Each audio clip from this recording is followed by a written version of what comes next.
नमस्कार, वंदे मातरम। दोस्तों, स्वागत है आप सबका सैनिक पाठशाला में।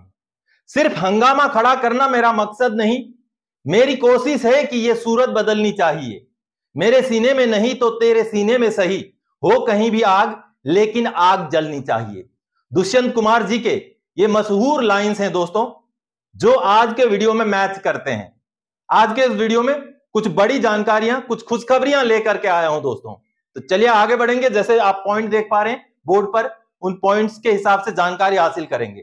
आगे बढ़ने से पहले दोस्तों मेरा आप सबसे आग्रह है, अगर सैनिक पाठशाला चैनल का वीडियो आज पहली बार आप देख रहे हैं या अभी तक चैनल को सब्सक्राइब नहीं किया है, तो चैनल के साथ जुड़े रहने के लिए, इसका हिस्सा बने रहने के लिए, आपसे जुड़ी हुई भरोसेमंद जानकारियों को पाते रहने के लिए और आपसे जुड़े हुए मुद्दों को उठाने के लिए चैनल को सब्सक्राइब कीजिए और चैनल के साथ जुड़ जाइए। तो चलिए आगे बढ़ते हैं दोस्तों। जैसे हेडिंग देख रहे हैं, खुशखबरी, स्पर्श से एरियर का मैसेज आया 10 मार्च को और आपकी न्यूज बना देश का मुद्दा। जी हां दोस्तों, स्पर्श से कौन से एरियर का मैसेज आया और कौन सा आपका न्यूज है जो नेशनल मुद्दा बना, वो आज देखते हैं। चलिए दोस्तों, सबसे पहला पॉइंट, पीएनबी नहीं दे रहा स्पर्श में डीएसपी, क्या एसबीआई और बाकी बैंक्स दे रहे हैं? दोस्तों, कल जो मैंने आपको जानकारी दी थी पीएनबी रक्षक की फैसिलिटी स्पर्श माइग्रेटेड पेंशनर्स को ना देने के बारे में, जो मैंने मुद्दा उठाया था, उस वीडियो के ऊपर कई सारे सवाल आए हैं। कई सारे पेंशनर्स पूछ रहे हैं, मैं एसबीआई से लेता हूं, मैं फलाना बैंक से लेता हूं, मैं दूसरे बैंक से लेता हूं, क्या हमारा भी ऐसा तो नहीं कि हमें भी डीएसपी की फैसिलिटी ना मिल रही हो? तो सबसे पहले आपको बता दूं दोस्तों कि मुझे जो आरटीआई से जानकारी मिली वो एसबीआई से और पीएनबी से मिली थी। मैंने एसबीआई को और पीएनबी को आरटीआई लगाया था, एसबीआई ने एक्सेप्ट किया है, वो दे रहे हैं, स्पर्श माइग्रेटेड पेंशनर्स को भी दे रहे हैं वो डीएसपी की फैसिलिटी। लेकिन पीएनबी ने मना किया था, जिसके ऊपर बाकी कार्रवाई करने के बाद मैंने कल वो मुद्दा उठाया था। और बाकी अगर आप किसी और बैंक से ले रहे हैं तो आप जरूर ये चीज कंफर्म करें, आपका बैंक में जाकर के, ब्रांच में जाकर के इस चीज को कंफर्म करें कि आपको डीएसपी की फैसिलिटी, यानी कि पीएनबी रक्षक हो या जिस भी बैंक में जो भी उसका नाम हो, वो फैसिलिटी दी जा रही है या नहीं।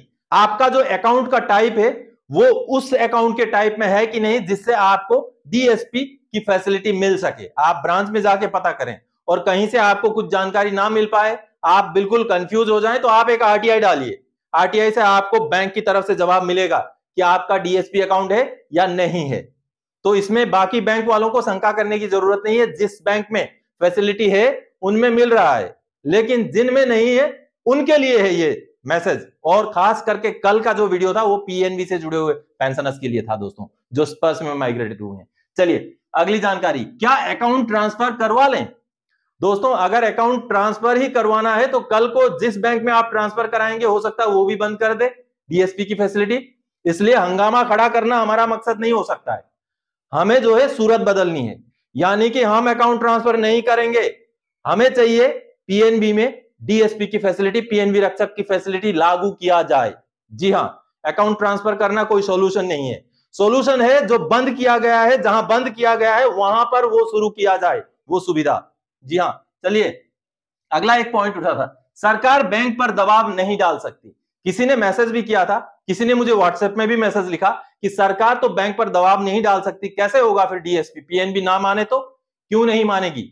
लाखों के संख्या में पेंशनर्स हैं जो पेंशन अपने अकाउंट में लेते हैं, और एक दिन के लिए भी अगर आपका पैसा बैंक में रहे ना, तो जो बैंक है वो रिजर्व बैंक से रिवर्स रेपो रेट का इंटरेस्ट कमाती है। जी हां, रिवर्स रेपो रेट वो रेट होता है जिस रेट पर बैंक को आरबीआई से जो है इंटरेस्ट मिलता है। अगर बैंक के पास एक दिन या 2 दिन के लिए भी पैसे बच जाएं तो उस पैसे को बैंक आरबीआई को जमा करती है, और आरबीआई से 1 दिन का 2 दिन का जो इंटरेस्ट आता है उसको रिवर्स रेपो रेट बोला जाता है। उस रेट में जो है इंटरेस्ट मिलता है।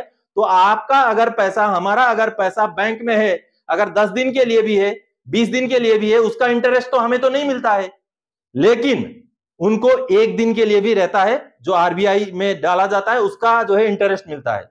तो अगर इंटरेस्ट हमारे पैसे से बैंक कमा रही है तो क्यों नहीं कर सकती बैंक इसको? क्यों सरकार दबाव नहीं बना सकती बैंक के ऊपर कि इनको भी डीएसपी दिया जाए? अगर एसबीआई दे रही है, बाकी और बैंक दे रहे हैं, तो पीएनबी क्यों नहीं दे सकता? और सरकार जरूर दबाव बना सकती है, और कुछ ना कुछ सुगबुगाहट हो रही है कल के वीडियो के बाद। जी हां, आगे बताऊंगा मैं। चलिए, हमारे पैसे से जो ब्याज कमाते हो उसका क्या? जैसे मैंने आपको अभी समझाया, जो रिवर्स रेपो रेट होता है उसके बारे में समझाया। अब दोस्तों कल का जो मैंने वीडियो डाला उसके बाद आज पूरा दिन में कहीं से फोन आया, किसी को फोन किया, मैं कल वाले विषय के ऊपर फोन करता रहा। तो इन ऑफिशियल सोर्सेस से मुझे जानकारी मिली है दोस्तों कि कहीं ना कहीं कुछ ना कुछ सुगबुगाहट हो रही है, लेकिन जब तक रिटर्न में कुछ नहीं निकलता, जब तक रिटर्न में ये आश्वासन, ये कोई सर्कुलर नहीं निकलता है कि स्पर्श माइग्रेटेड पेंशनर्स को भी पीएनबी रक्षक की फैसिलिटी दी गई है या दी जाएगी, तब तक हम शांत नहीं रहेंगे। हमें चाहिए, हमारी मांगे स्पर्श माइग्रेटेड पेंशनर्स को भी पीएनबी रक्षक की फैसिलिटी दी जाए। और कुछ ना कुछ सुगबुगाहट चल रही है, शायद बहुत जल्दी कुछ निकल के आएगा, लेकिन जब तक रिटर्न में निकल के नहीं आता हम नहीं मानेंगे, हमें चाहिए। चलिए दोस्तों, पेंशनर का आया स्पर्श से एरियर का मैसेज, किस बात का है ये एरियर? जी हां दोस्तों, पेंशनर को कल यानी कि 10 मार्च को मैसेज आया। ये जो मैसेज देख पा रहे हैं, जो कि एडवांस मैसेज आता है, जब पैसा क्रेडिट होने वाला होता है तो स्पर्श की तरफ से एडवांस में मैसेज आता है। ये वही एडवांस मैसेज है जो लमसम पेमेंट का मैसेज है, यानी कि एरियर का मैसेज है ये। तो ये एरियर किस चीज का है? अब जिन पेंशनर को दोस्तों ये मैसेज आया है, उन पेंशनर का 568 सर्कुलर का जो एरियर है उसका काम चल रहा था।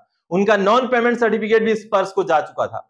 तो ये जो जानकारी पेंशनर से मिली है, उनको 568 सर्कुलर का एरियर मिल गया है। जी हां, अब मैं उनको सवाल पूछना चाहता हूं। आज से 4, 5, 6 महीने पहले जब हम पहली बार 568 सर्कुलर के बारे में जानकारी देते थे, तो कुछ लोग कमेंट करते थे कि ये पुराना सर्कुलर है, इसके बारे में ढिंडोरा पीटने से क्या फायदा, जिनको मिलना है मिल चुका है, अब नहीं मिलेगा। अब उनको मैं उनकी आंखें खोल करके समझने की मैं नसीहत देता हूं कि अभी भी मिल रहा है। 568 सर्कुलर का अगर एरियर लागू है और 2016-17 में नहीं मिला है, तो अभी भी मिल रहा है। आप भी जागिए, आपको भी लागू होगा, आप भी चेक कीजिए। जी हां, आगे दोस्तों, 11 मार्च को खाते में आया 69,307। देखें मैसेज, जैसे आपने अभी स्पर्श का मैसेज देखा जो लमसम पेमेंट का एडवांस इंटीमेशन का रिमाइंडर था। अब ये देखिए, ये वाला मैसेज जिसमें पेंशनर के खाते में वो अमाउंट आ भी गए। 10 मार्च को मैसेज आया एडवांस इंटीमेशन का और 11 मार्च को उनके अकाउंट में पैसे क्रेडिट हो गए। तो इसका मतलब स्पर्श से 568 सर्कुलर का एरियर का भुगतान हो रहा है, चिटपुट हो रहा है। सभी को अभी नहीं हुआ है, चल रहा है, हो रहा है। आपका भी अगर नॉन पेमेंट सर्टिफिकेट गया है तो आप भी ग्रीवेंस डाल सकते हैं, रिमाइंडर डाल सकते हैं कि आपको भी भुगतान हो जाए। अब आगे दोस्तों, एसबीआई ने जारी किया 46,101 का एनपीसी 5 मार्च 2024 को। अब स्पर्श से होगा भुगतान। जी हां, ये भी 568 सर्कुलर से ही जुड़ी हुई जानकारी है। ये जो सामने आप लेटर देख पा रहे हैं, ये लेटर नहीं है, ये नॉन पेमेंट सर्टिफिकेट है दोस्तों, जिसमें आप देख पा रहे हैं कि एसबीआई ने स्पर्श को ये बोला है, एसबीआई के सीपीपीसी ने, कि उन्होंने 1 जनवरी 2006 से 30 जून 2009 के बीच में जो एरियर बन रहा था 568 का, उसका भुगतान इन पेंशनर को नहीं किया है, जो कि 46,101 रुपए बन रहा है।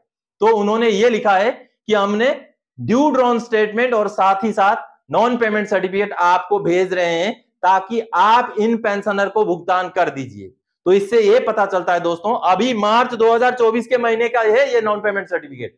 तो इससे यह पता चलता है कि आज के डेट में भी पेंशनर्स बचे हुए हैं, जो अगर कार्रवाई करें तो उनको मिल सकता है एरियर 568 सर्कुलर का, बशर्ते उनको लागू हो, और उनको ना मिला हो तो आपको चेक करना पड़ेगा। छठे पे कमीशन में आपको कम फिक्सेशन मिला था तो आपको लागू है, और 2016-17 में वो नहीं मिला है तो आप आज भी क्लेम कर सकते हैं, सीपी ग्राम्स में ग्रीवेंस डाल सकते हैं, ताकि आपका हक का पैसा आपको मिल सके। तो दोस्तों, आज के इस वीडियो में इन्हीं जानकारियों के साथ आया था। आगे और कोई जानकारी था कि आपसे सरोकार रखने वाला विषय लेके मैं फिर से हाजिर हो जाऊंगा। तब तक के लिए जय हिंद।